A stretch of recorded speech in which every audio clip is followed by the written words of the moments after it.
Orang Melayu mengatakan khusyuk itu macam meniti pematang di tengah sap. Kadang terjatuh ke kanan, dia bangkit lagi.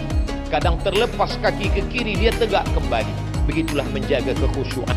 Untuk membantu kekhusyuan, maka nafas mesti diatur. Dalam takbiratul ihram, satu nafas, Allahu Akbar. Dalam iftitah, Muslim boleh membaginya ke dalam 4 nafas.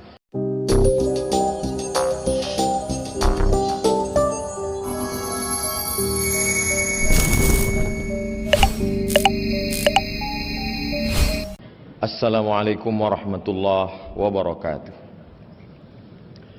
Alhamdulillahilladzi bi ni'matihi tatimmus shalihat. Wassalatu wassalamu ala sayyidis sadat wa ala alihi wa ashabihi ahli al-fadaili wal karamat.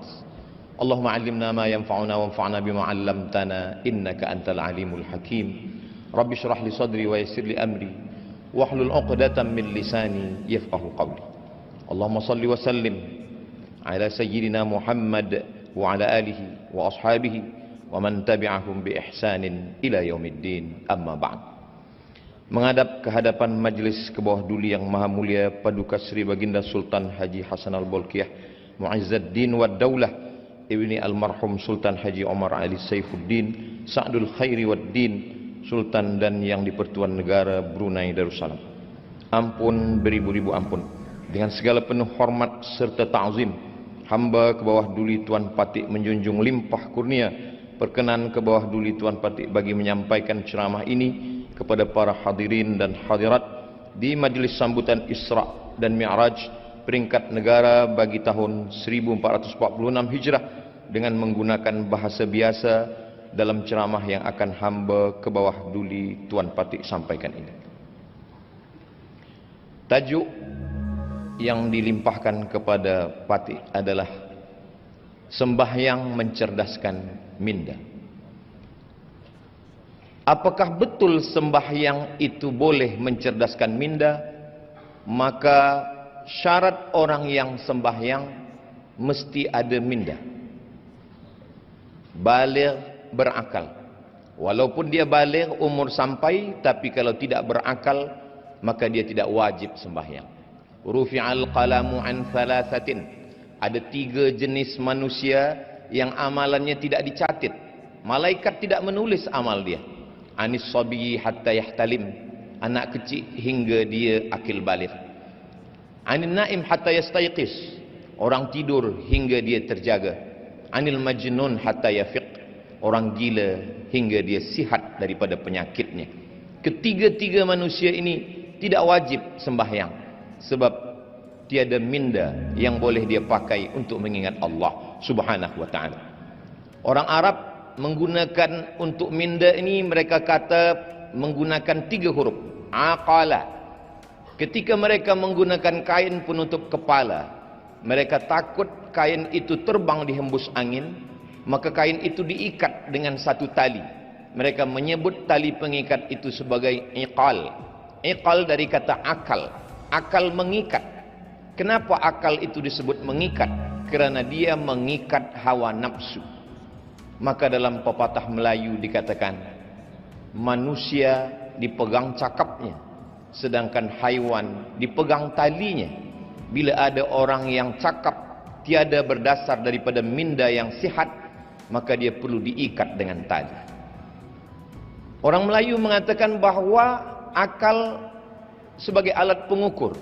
Dalam satu peribahasa dikatakan, kalau galah panjang sejengkal, jangan laut hendak diduga. Galah adalah akal. Jangan pernah untuk mengukur Allah Subhanahu wa ta'ala dengan akal yang pendek. Ketika seorang muslim mengangkat tangannya takbiratul ihram, maka saat itu minda diguna untuk mengingat 7 perkara. Yang pertama, saya sedang sembahyang, usalli. Sembahyang saya sembahyang fardu, bukan sunat. Sembahyang saya sembahyang zuhur, bukan asar, bukan maghrib, bukan isya, bukan subuh. Selepas itu dia katakan, usalli fardal maghribi, 3 rakaat, 4 rakaat, 2 rakaat. Dia katakan arba'a rakaatin. Adaan, bukan qada, bukan i'adah. Lillahi ta'ala. itulah yang terkumpul dalam talaffuz bin niat usolli yang diucapkan setiap muslim. Usolli fardhu zuhri arba'a raka'atin adaan ma'muman lillahi ta'ala. 7 perkara itu dia ingat kuat-kuat pada saat itu minda dia sedang dicerdaskan dengan mengingat perkara-perkara itu.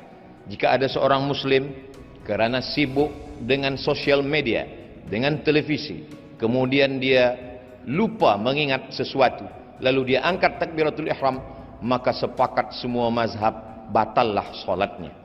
Dalam mazhab yang kita pakai, mazhab Melayu, di bumi Melayu, mazhab Imam Muhammad bin Idris Asy-Syafi'i, niat di dalam takbiratul ihram, muqaranah namanya. Disebut dengan muqaranah kerana sejalan antara niat dengan takbir. Ketika seorang muslim mengatakan Allahu Akbar, maka saat itu di dalam takbir itu saya sembahyang fardu zuhur 4 rakaat, 4 rakaat adaan ma'muman atau imaman lillahi ta'ala. Seandai pun dia pakai mazhab yang lain, mazhab Imam Hanafi, mazhab Imam Maliki, mazhab Imam Syafi'i, niat tetap sebelum takbiratul ihram. Tidak ada satu pun mazhab yang berniat selepas takbiratul ihram. Bila seorang tidak menggunakan mindanya pada takbir itu, kemudian dia mengangkat tangan Allahu Akbar, selepas itu dia ragu zuhur kah, asar, maghrib kah atau isya, maka batallah salatnya menurut semua mazhab. Begitulah Allah Subhanahu wa taala ingin supaya seorang muslim tajam akal dan fikirannya, supaya dia senantiasa menjaga mindanya. Lalu kemudian setelah itu dia menyerahkan semua perkara kepada Allah Subhanahu wa taala. Ada 3 yang melalaikan manusia. Yang pertama, Allahu Akbar, Allah yang maha besar. Yang lain daripada itu, masalah hidupnya, ujian hidupnya, semuanya kecil di hadapan Allah. Maka dia katakan Allahu Akbar kabira. Lalu kemudian selepas itu dia serahkan semua pujian milik Allah, walhamdulillahi katsira. Selepas itu baru dia katakan diri hamba kepada Allah penuh dengan silap salah dan dosa, dosa mata hingga ke ujung kaki. Selepas itu dia katakan wa subhanallahi bukratan wa asila. I'jabul mar'i bi nafsihi unwanu dha'fi aqlihi. Kekaguman, ujub terhadap diri manusia adalah punca daripada kelemahan minda. Minda yang kuat merasa diri bukan apa-apa, la haula wala quwata illa billahil aliyil azim. Ada 3 kerja minda. Yang pertama mengingat, yang kedua berfikir, yang ketiga sadar, kesadaran, awareness. Sekarang banyak orang yang tidak sadar apa yang dia katakan, apa yang dia ucapkan, apa yang dia perbuat. Maka ketika salat orang sedang menjaga kesadarannya. Muslim mengatakan sadar itu adalah khusyuk. Wa khasha'atil aswatu lirrahman. Suara-suara semua bersimpuh sujud kepada Allah Subhanahu wa taala. Ketika orang sedang salat, maka dia menggunakan minda untuk mengingat apa yang dia katakan, apa yang dia baca. Syekh Ali Jum'ah mengatakan untuk membantu kekhusyuan maka nafas mesti diatur. Dalam takbiratul ihram 1 nafas, Allahu Akbar. Dalam iftitah muslim boleh membaginya ke dalam 4 nafas. Allahu Akbar kabiran walhamdulillahi katsiran wa subhanallahi bukratan wa asila. Wajjahtu wajhiya lilladzi fataras samawati wal arda hanifan musliman wa ma ana minal musyrikin. Inna salati wa nusuki wa mahyaya wa mamati lillahi rabbil alamin. La syarika lahu wa bidzalika umirtu wa ana minal muslimin. Apakah Nabi Muhammad sallallahu alaihi wasallam itu kalau salat mulutnya bergerak atau diam sahaja? Tabi'in tidak pernah melihat Nabi. Maka tabi'in yang tidak pernah berjumpa melihat Nabi bertanya kepada sahabat Nabi. Sahabat itu bernama Khabbab ibnul Arth. Ya Khabbab, wahai Khabbab, apakah Nabi itu kalau sembahyang mulutnya bergerak? Kata Khabbab, ya, Nabi itu kalau sembahyang mulutnya bergerak. Maknanya dia membaca, bukan diam. Kalau mulut Nabi bergerak, dari mana engkau boleh mengetahui mulut Nabi itu bergerak? Khabbab menjawab, saya tahu mulut Nabi bergerak karena saya melihat bittirabi lihyatih, kerana janggut Nabi bergerak. Janggut Nabi bergerak kerana rahangnya bergerak. Rahang bergerak kerana mulut membaca. Itulah mengapa sembahyang itu disebut dengan qiraah, bukan mutala'ah.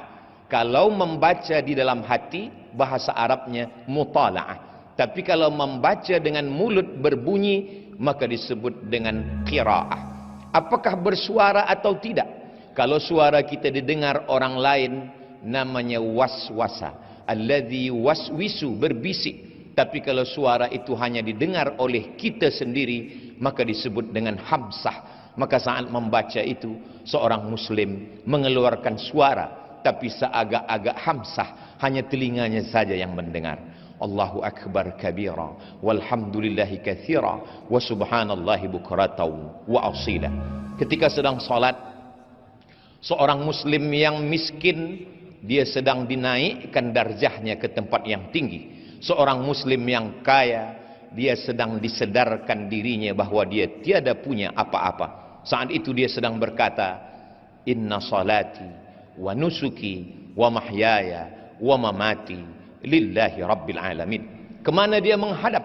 Saat itu dia sedang menghadap kepada wajjahtu wajhiya lilladzi fataras samawati wal arda hanifan musliman wa ma ana minal musyrikin. Selepas itu barulah dia berserah, sebenar-benar berserah kepada Allah Subhanahu wa taala.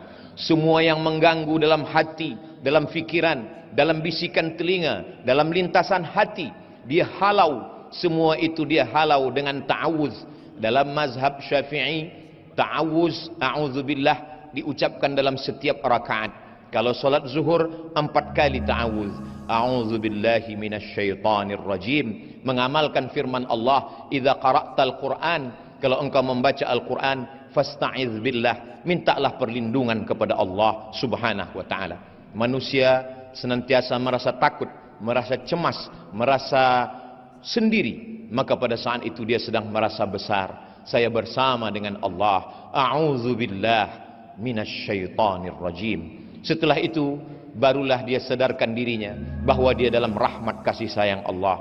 Bismillahirrahmanirrahim. Rahman juga sayang, Rahim juga sayang. Apa beza Rahman dan Rahim? Rahman semua mendapat. Yang beriman mendapat, yang tak beriman pun dapat. Yang baik dapat, yang tak baik pun dapat. Rahman. Tapi Rahim, yang dapat hanya orang beriman sahaja. Itulah mengapa Allah menyandingkan Ghafur dengan Rahim. Tak pernah ada ayat Ghafurur Rahman. Kerana ampunan diberikan Allah hanya kepada orang yang percaya. Wa kana Allahu ghafuran rahima. Setelah itu dia berdialog dengan Allah, dia berkata-kata dengan Allah. Kalau ingin bercerita dengan Allah, maka tegakkanlah salat. Ketika seorang hamba sedang berkata, alhamdulillahi rabbil alamin, Allah membalas. Apa kata Allah? Hamidani abdi, hambaku sedang memuji aku. Setelah itu hamba itu berkata, Ar-Rahmanir Rahim. Lalu kemudian Allah menjawab, apa kata Allah? Asna alayya abdi, hambaku sedang memuliakan aku. Maliki yaumiddin. Apa kata Allah? Majjadani abdi, hambaku sedang mengagungkan aku. Kemudian hamba itu berkata, Iyyaka na'budu wa iyyaka nasta'in. Apa jawab Allah? Sa'alani abdi, hambaku sedang meminta kepadaku. Ihdinas siratal mustaqim. Apa jawab Allah? Wali abdi ma sa'al, hambaku mendapatkan apapun yang dia mintakan. Sesungguhnya ketika orang sedang melaksanakan salat, mindanya, akalnya, fikirannya sedang fokus, sedang khusyuk, dia sedang bersama dengan Allah Subhanahu wa taala. Ujian hidup menyebabkan manusia sakit secara mental, maka perlu kesehatan mental. Maka pada saat itu dia pilihkan ayat yang membuat dia merasa diperhatikan Allah Subhanahu wa taala. Beban hidup seorang hamba menjalani segala kesusahan, kepahitan hidup. Maka pada saat itu apa ayat yang dia baca? Alam nashrah laka sadrak. Bukankah belum kulapangkan dadamu, kata Allah. Alam nashrah laka sadrak wa wada'na anka wizrak. Lalu kemudian aku angkat semua kesulitan, kepayahan yang engkau jalani dalam hidup. Lalu kemudian alladzi anqadha dhahrak, semua yang membebani pundakmu. Wa rafa'na laka dzikrak, kami akan mengangkat namamu, kami akan membuat engkau selalu dikenang sepanjang zaman. Kalaupun ada kepayahan, kesusahan, kesulitan hidup, maka sesungguhnya dua kali Allah mengulang, fa inna ma'al usri yusra, inna ma'al usri yusra. Di dalam kepayahan itu ada kemudahan, di dalam kesusahan itu ada kebahagiaan. Fa idza faraghta fansab, kalau engkau selesai dari satu ibadah, jangan lupa, jangan lalai, fansab, pindahlah ke ibadah yang lain. Wa ila rabbika farghab, jangan lupa selalu berharap kepada Allah subhanahu wa ta'ala.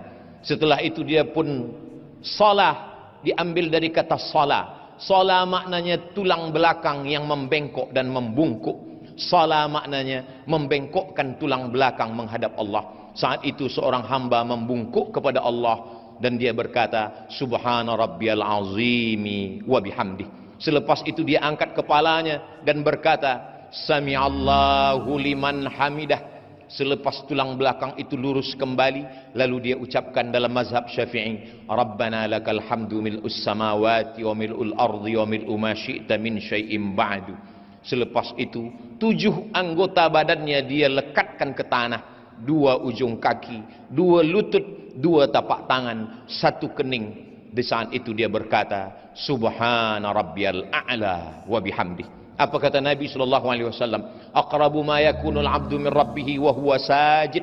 Seorang hamba sangat dekat dengan Allah ketika dia sedang bersujud.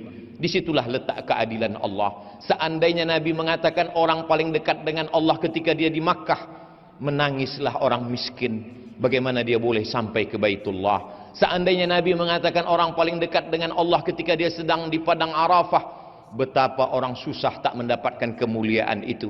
Tapi betapa adilnya Allah. Apa kata Nabi? Aqrabu ma yakunul abdu min rabbihi wa huwa sajid. Orang paling dekat dengan Allah ketika dia sedang bersujud. Yang miskin dan yang kaya, rakyat jelata, siapapun jua, boleh menempelkan keningnya ke lantai dan berbisik. Kalau makhluk di bumi tak ada lagi tempat mengadu, kawan sudah menjadi lawan, sahabat menikam dari belakang, menggunting dalam lipatan, menjegal kawan seiring, maka saat itu berbisiklah ke tanah, maka malaikat di langit akan mengabulkan segala doa-doa. Subhana rabbiyal a'la wa bihamdih. Di saat duduk di antara 2 sujud, itulah doa yang paling panjang. Walaupun duduk antara 2 sujud itu paling pendek dalam sembahyang, tapi sesungguhnya seorang mukmin doa yang paling panjang, 8 permohonannya kepada Allah. Rabbighfirli warhamni wajburni warfa'ni warzuqni wahdini wa'afini wa'fu anni. Itulah doa yang paling panjang. Dalam tegak, dalam ruku, dalam sujud, tak ada permohonan sampai 8. 8 permohonan itu duduk di antara 2 sujud. Tapi banyak orang tiada menggunakan minda untuk mengingat apa yang dia minta kepada Allah subhanahu wa ta'ala. Selepas itu di sujud terakhir dia berkata, meminta kepada Allah. Kalau dia boleh menggunakan bahasa Arab, dia mengadu kepada Allah. Kalau dia tanpa guna bahasa Arab, dengan guna bahasa apapun Allah Maha tahu. Wa na'lamu ma tuwaswisu bihi nafsuh, kami tahu apa yang berbisik-bisik di dalam hatimu. Selepas itu, selepas bermunajat, dia lepaskan segala kepayahan, kesulitan, kesusahan hidupnya. Setelah itu dia pun menyaksikan mi'raj. As-salatu mi'rajul mu'min. Sembahyang itu adalah mi'rajnya orang beriman. Ketika Sayyidina Muhammad sallallahu alaihi wasallam Isra dan Mi'raj, riwayat ini disebutkan oleh Imam Al-Alusi, disebutkan juga oleh Imam Badruddin Al-Aini, disebutkan juga oleh Imam Al-Qastullani, disebutkan juga oleh Imam Asy-Sya'rani. Riwayat ini masyhur dalam kitab-kitab tafsir dan tasawuf. Ketika Nabi sallallahu alaihi wasallam berdialog dengan Allah, apa kata Nabi Muhammad sallallahu alaihi wasallam? At-tahiyatul mubarakatu salawatu tayyibatu lillah. Semuanya milik engkau ya Allah. Lalu kemudian apa kata Nabi selepas berkata at-tahiyatul mubarakatu salawatu tayyibatu lillah? Allah menjawab ucapan itu dengan ucapan assalamu alayka ayyuhan nabiyyu wa rahmatullahi wa barakatuh. Dijawab oleh Allah subhanahu wa ta'ala, Assalamu alayka ayuhan nabi wa rahmatullahi wa barakatuh. Keselamatan, kerahmatan, keberkahan untukmu wahai Muhammad sallallahu alaihi wasallam. Dijawab oleh Rasulullah, wassalamu alaina wa ala ibadillahis salihin. Nabi tidak ingin salam itu hanya untuk dirinya, dia ingin salam itu melimpah.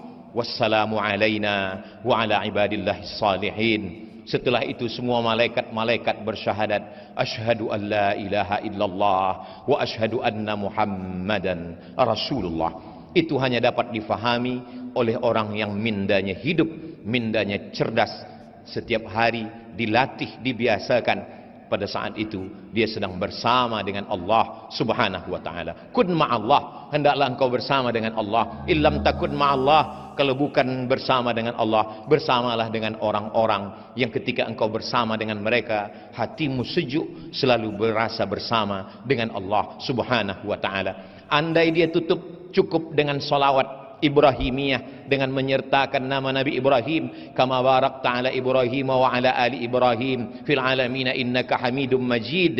Tapi seorang muslim ingin sembahyangnya sempurna, dia memperakui segala silap salahnya. Dia berkata, Rabbighfirli ma qaddamtu wa ma akhartu wa ma asrartu wa ma a'lantu wa ma asraftu wa ma anta a'lamu bihi minni antal muqaddimu wa antal muakhiru la ilaha illa anta subhanak inni kuntu minadh zalimin. Selepas itu dia memohonkan sebagaimana riwayat dalam Sahih Muslim, Allahumma inni a'udzubika min azabi jahannam wa min azabil qabri wa min fitnatil mahya wal mamat wa min syarri fitnatil masihid dajjal. Selepas itu dia tutup dengan memohon kepada Allah, Allahumma a'inni, tolong hamba, ala zikrika, supaya hati selalu berzikir, wa syukrika, selalu bersyukur, wa husni ibadatik, selalu beribadah dengan ibadah yang terbaik. Selepas itu dia pun keluar daripada solatnya dengan mengucapkan salam, Assalamualaikum warahmatullah. Selepas itu dia katakan, Assalamualaikum warahmatullah. Pada saat itu semua beban hidup, fikiran, kepayahan, kesusahan lepas, kerana dia sedang bersama dengan Allah Subhanahu wa taala. Salat tidak hanya menajamkan minda, tapi juga mencerdaskan yang disebut dengan intelligent quotient, tapi juga emosional. Emosional seorang muslim, dia marah, dia ingin berduka, dia bersusah hati, semua kesusahannya sudah dia limpahkan kepada Allah Subhanahu wa taala. Kalau Nabi Musa berdoa kepada Allah, Rabbishrahli sadri, lapangkanlah dada hamba, berbeza dengan Nabi Muhammad sallallahu alaihi wasallam. Sebelum diminta dia sudah diberi. Apa kata Allah? Alam nashrah laka sadrak, bukankah sudah kulapangkan dadamu ya Muhammad sallallahu alaihi wasallam. Ketika seorang muslim sudah berserah diri kepada Allah, selepas salat dia tetap mengatakan astaghfirullah, astaghfirullah, astaghfirullah. Mengapa dia beristighfar? Dia bukan minum khamar, dia bukan melakukan perbuatan maksiat. Dia baru saja keluar daripada solatnya, aqwalun, ucapan, wa af'alun, perbuatan, mufattatahatun bitakbir, dibuka dengan takbir, wa mukhtatamatun bitaslim, ditutup dengan salam. Tapi kenapa dia mengatakan astaghfirullah? Begitulah seorang muslim, dia sadar dalam solatnya dia lupa, dalam solatnya dia lalai. Orang Melayu mengatakan khusyuk itu macam meniti pematang di tengah sawah. Seorang petani selepas memanen padi, dia pun memikul padinya di atas pematang yang licin, tanah liat di tengah sawah. Kadang terjatuh ke kanan, dia bangkit lagi. Kadang terlepas kaki ke kiri, dia tegak kembali. Begitulah menjaga kekhusyuan. Selepas itu dia sedarkan dirinya, astaghfirullahalazim alladzi la ilaha illa huwal hayyul qayyum wa atubu ilaih. Selepas itu dia berzikir, subhanallah walhamdulillah la ilaha illallah. Selepas itu dia berdoa, ad-da'i wal mu'amminu fil ajri sawa, yang berdoa dan yang mengaminkan sama-sama dapat pahala. Hari ini banyak orang tidak lagi mahu berdoa selepas sembahyang meninggalkan masjid, padahal itu adalah satu saat, suatu waktu yang dipilih oleh Allah Subhanahu wa taala, waktu mustajab untuk berdoa. Maka ketika imam membaca, sesungguhnya Nabi Ibrahim, Nabi Musa alaihissalam berdoa, Nabi Harun mengaminkan. Apa kata Allah dalam Al-Quran? Qad ujibat da'watukuma, doa kamu berdua sudah dikabulkan Allah. Padahal yang berdoa hanya Nabi Musa. Nabi Harun hanya mengaminkan. Nabi Musa berdoa, Nabi Harun mengaminkan. Jibril berdoa, Nabi Muhammad SAW mengaminkan. Suatu ketika Nabi Muhammad SAW turun dari mimbarnya, dari lantai aras yang pertama Nabi mengatakan amin, yang kedua Nabi mengatakan amin, yang ketiga Nabi mengatakan amin. Sahabat bertanya, lima fa'alta ya Rasulullah, mengapa engkau lakukan ini wahai Rasulullah? Kami mendengar engkau mengatakan amin 3 kali, tapi kami tak mendengar ada satu pun yang berdoa.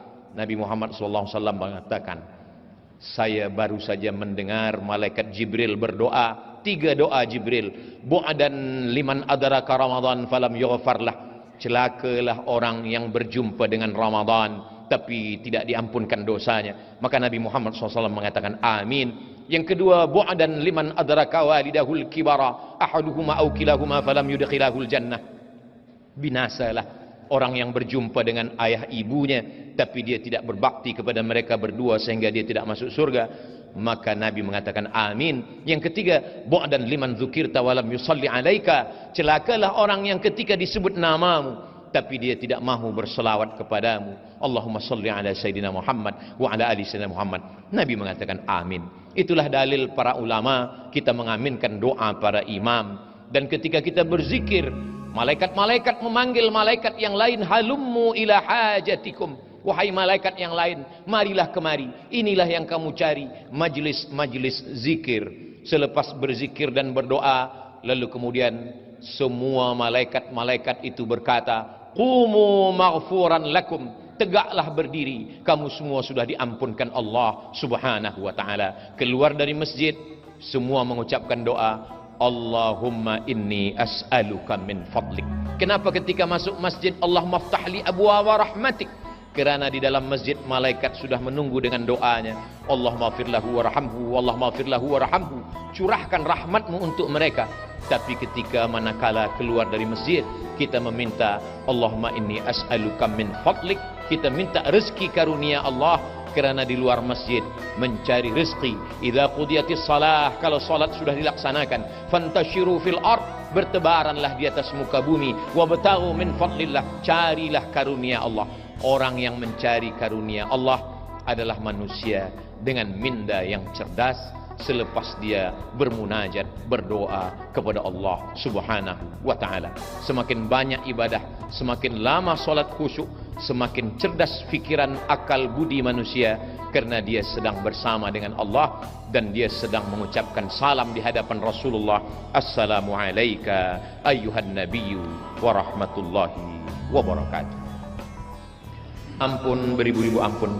Demikianlah sahaja yang hamba ke bawah duli Tuan Patik dapat sampaikan di majlis yang diberkati ini. Hamba ke bawah duli Tuan Patik menjunjung beribu ampun jika terdapat sebarang suruk langkah dan tutur kata yang kurang manis di sepanjang perkongsian hamba ke bawah duli Tuan Patik itu tadi. Segala yang hamba baik itu adalah yang baik-baik datang dari Allah Subhanahu wa taala, dan apa yang sebaliknya adalah dari hamba ke bawah duli Tuan Patik sendiri. Sekian, wabillahi taufiq wal hidayah. Wassalamualaikum warahmatullahi wabarakatuh. Hamba ke bawah duli Tuan Patik menjunjung anugerah.